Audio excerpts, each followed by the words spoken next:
अल्हम्दुलिल्लाहि रब्बिल आलमीन वल आक़िबतु लिल मुत्तक़ीन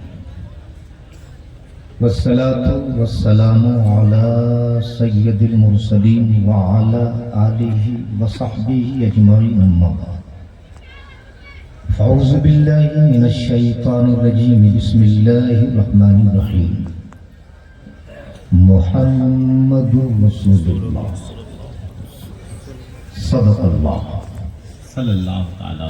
बारगाह मुस्तफ़ा में बावाज़ बुलंद पूरा मजमा झूम के दुरूद पाक पढ़ लीजिए। अल्लाहुम्मा सल्ली अला सय्यिदिना मौलाना मुहम्मदिन व अला आलि मुहम्मदिन सल्लल्लाहु व सलामुन अलैका या रसूलल्लाह सल्लल्लाहु तआला अलैहि वसल्लम। इस वक्त मिंबर शरीफ पर जमात अहले सुन्नत की मुक़्तदर मुस्तनद उलमाए कराम व शुअरा इस्लाम जलवा फरोज हैं। खुसूसियत के साथ नाज़िम इजलास नकीब मसलक आला हजरत मौलाना हसन रजा अतहर, जिनकी खूबसूरत निज़ामत आप समात फरमा रहे हैं। मुझसे कबल मेरी जमात का एक खुशफिक्र शायर जनाब मोहतरम अख्तर परवाज नईमी से आपने बड़ा उम्दा कलाम समाप्त किया। मेरे बाद हिंदुस्तान का वो मशहूर शायर जिनका कहने और पढ़ने का इस वक्त पूरे भारत में एक मुनफरिद फिक्र समझी जाए, शायर इंटरनेशनल अलहाज हबीबुल्लाह फैजी से आप मेरे बात फौरन सुनेंगे। इस वक्त मिंबर शरीफ पर मुफ्ती अफसार साहब, मुफ्ती कौसर साहब, मौलाना शहादत हुसैन साहब, हाफिज नसीरुद्दीन साहब, काबी सलाहुद्दीन साहब और मेरे अहबाब इस वक्त मिंबर शरीफ पे जलवा फरोज हैं। काबिल मुबारकबाद हैं बाला जकड़ा और कुर्ब जवान के वो सारे मुसलमान जिनके दस्तरखान पे पल कर के तैयार हो रहे हाफिज कुरान और मामिनीन ने जो अपने औलादों की पेट काट कर इनकी कफालत की है। मामिनीन, अराकीन और असातिज़ाए कराम को इसी हिफ्ज़ कलामुल्लाह के सदके मग़फ़िरत फरमाए। जरा जोर से आप बोल दो आमीन। इसलिए कि आप उस जगह पे बैठे हो जिस जगह को मेरे मुस्तफ़ा ने जन्नत की क्यारी फरमाया। और याद रखना, अगर चंद लम्हे आपका बैठना कबूल हो गया तो हो सकता है आज की यही रात हमारे लिए निजात वाली रात बन जाए। हो सकता है यही रात हमारे लिए बख्शिश वाली रात बन जाए। इसलिए कि हमारे पास ऐसे अमाल नहीं हैं कि हम अपने अमाल के बुनियाद पर बख्शे जाएं। हमारी इबादत भी इस लायक नहीं है कि अल्लाह हमारी इबादत के बुनियाद पर हमारी मग़फ़िरत फरमा दी। हमारे अखलाक व किरदार भी इस लायक नहीं है कि हम अपने अखलाक व किरदार के बुनियाद पर बख्शे जाएं। हमें अपनी इबादत पे नाज नहीं, हमें तो रब की रहमत और मुस्तफा की शफाअत पे नाज है। न ताक़त पर, न तक़वा पर, न ज़ुहद व इत्तिका पर है। हमारा नाज जो कुछ है मोहम्मद मुस्तफा पर है। इसलिए याद रखना, इस ठंड भरी रात में जो आप अपने घर बार छोड़कर आए हो, ऐसी महफिलें सबके मुकद्दर में नहीं होती है। उन्हीं के मुकद्दर में ऐसी मजलिसें होती हैं जिसे अल्लाह और उसके रसूल पसंद फरमा लेते हैं। और खुद बगदाद वाले गौस फरमाते कि जब तक मैं न चाह लूं तब तक न मेरी मजलिस में कोई बैठ सकता है, न मेरा कोई नाम ले सकता है। और वही बगदाद वाले गौस फरमाते कि पूरी दुनिया को मैं इस तरह देखता हूं जैसे लोग अपनी हथेली पे राई के दाने को देखते हैं। तो अंदाजा करो जब बगदाद के गौस का ये आलम है तो मदीने वाले मोहम्मद रसूलुल्लाह का आलम क्या हो सकता है। इसलिए कि रात के इस पहर में उसी रसूल को गवाह बना लो जिनके लिए बरेली के ताजदार ने कहा हो कि दूर नजदीक के सुनने वाले वो काने लाले करामत पे लाखों सलाम।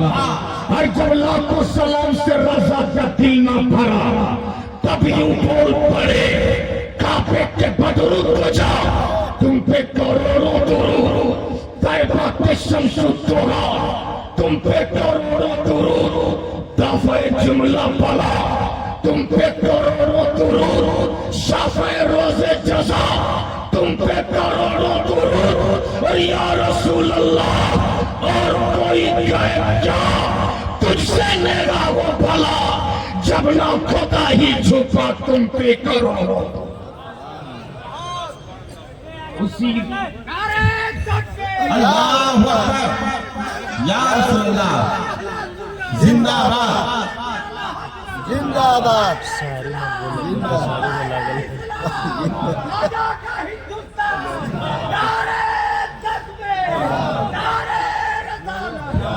बस बस बचा के रखना है पूरी रात। झूम के बोल दो या रसूल अल्लाह। ऐसे नहीं पूरा मजमा जोर से बोल या रसूल अल्लाह। उसी रसूल को गवाह बना लो जो नबी मक्के के वादी में सुबह शादी के वक्त आमना के आंगन में कदम रखा और कदम रखने के बाद अपने रिश्तेदारों को नहीं ढूंढा अपने कबीले को नहीं ढूंढा अपने खानदान को नहीं ढूंढा बल्कि सिर्फ एक सदा बुलंद किया या रब्बे हबली उम्मती या रब्बे हबली उम्मती परवरदिगार मेरी उम्मत को मेरे हवाले कर दे मौला मेरी उम्मत को मेरे हवाले कर दे। रब की मशीजत आवाज देती महबूब अब तक तो उम्मत ने आपको देखा भी नहीं अब तक तो उम्मत ने आपको जाना भी नहीं अब तक तो उम्मत ने आपको पहचाना भी नहीं और आप अपने उम्मत को अपने हवाले मांग रहे हो। रहमत आलम फरमाते परवरदिगार उम्मत पहचाने ना पहचाने तेरा महबूब अपने उम्मत को जान भी रहा है पहचान भी रहा है।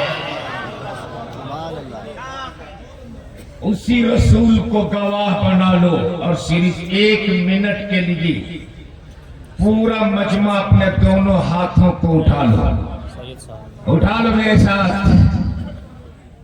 और मेरे साथ मदीने वाले मुस्तफा को पुकार लो और जोर से बोल दो लब्बैक या रसूल अल्लाह और जोर से लब्बैक या रसूल अल्लाह लब्बैक या हबीब अल्लाह लब्बैक या रसूल अल्लाह।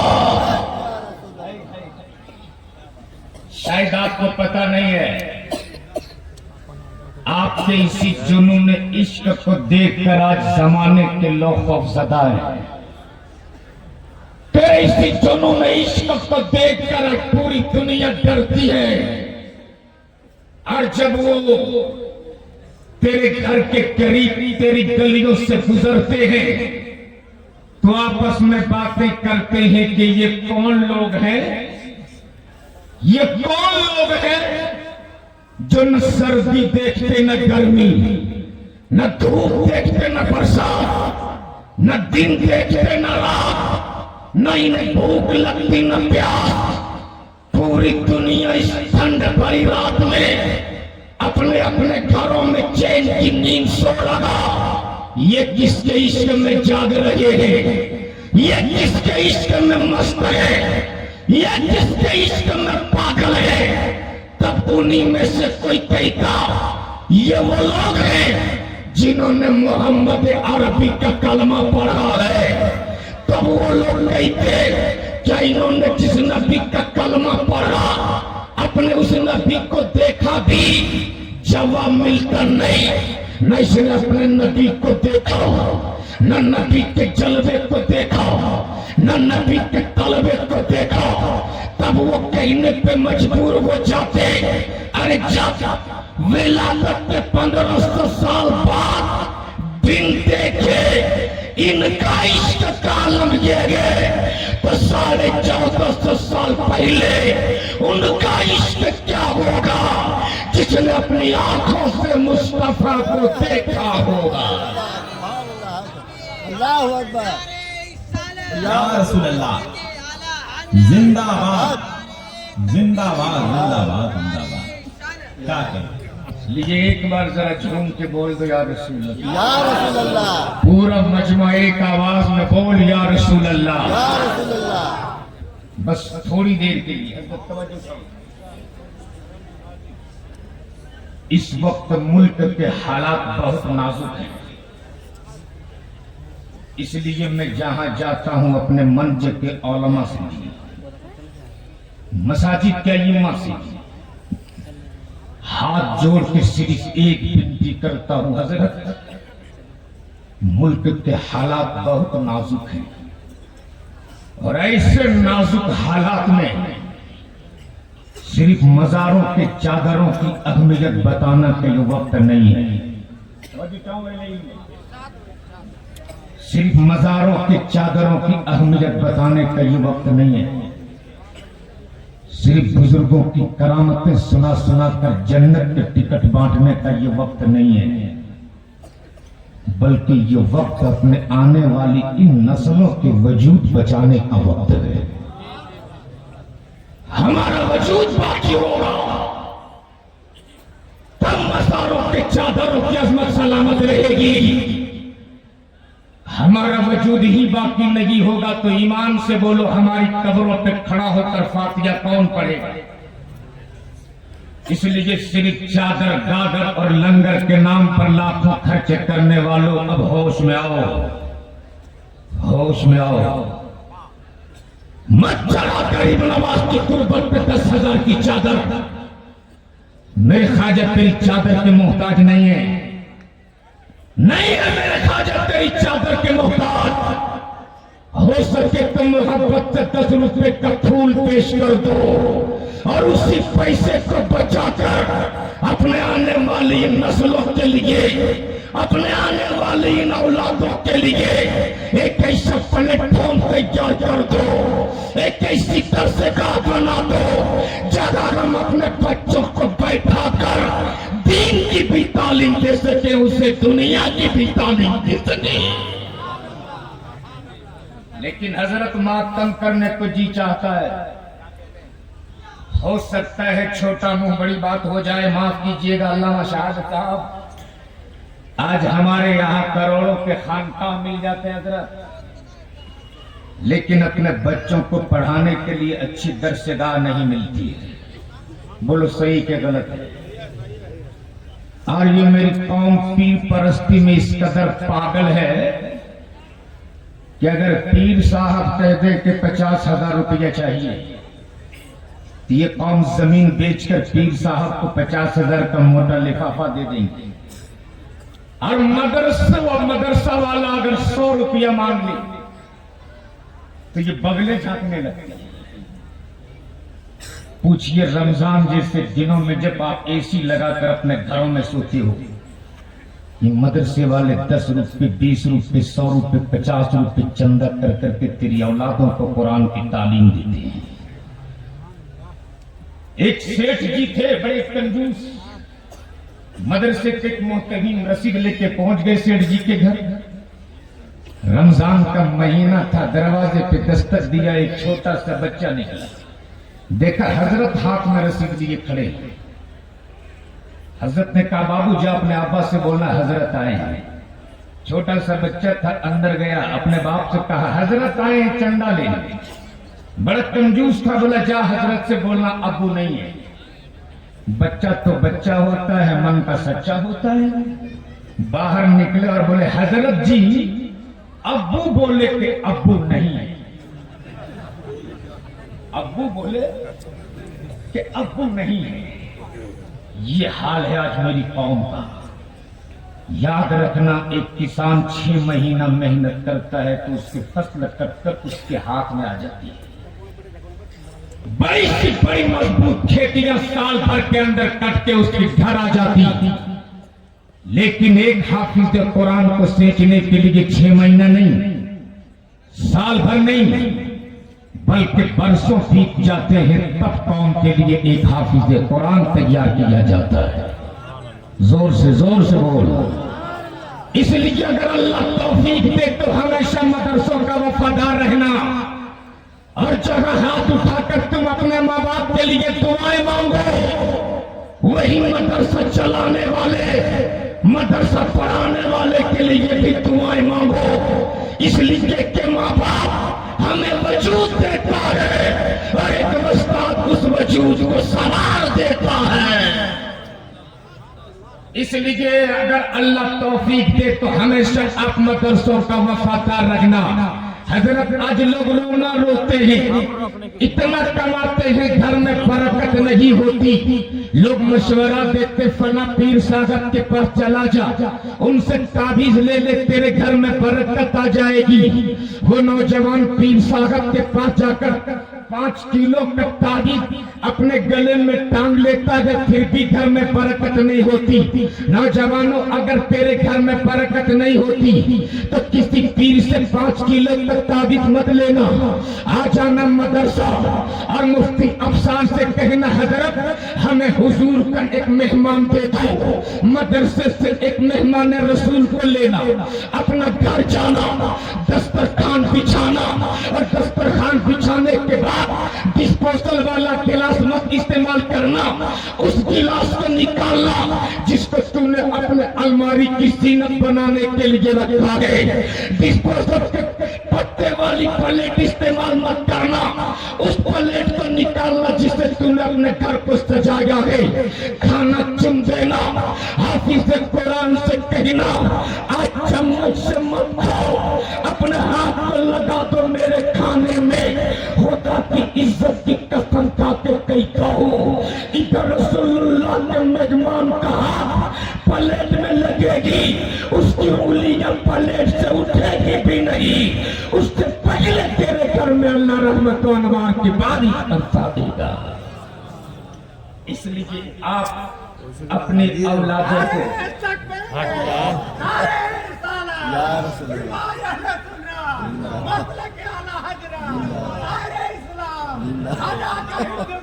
ये वजन है।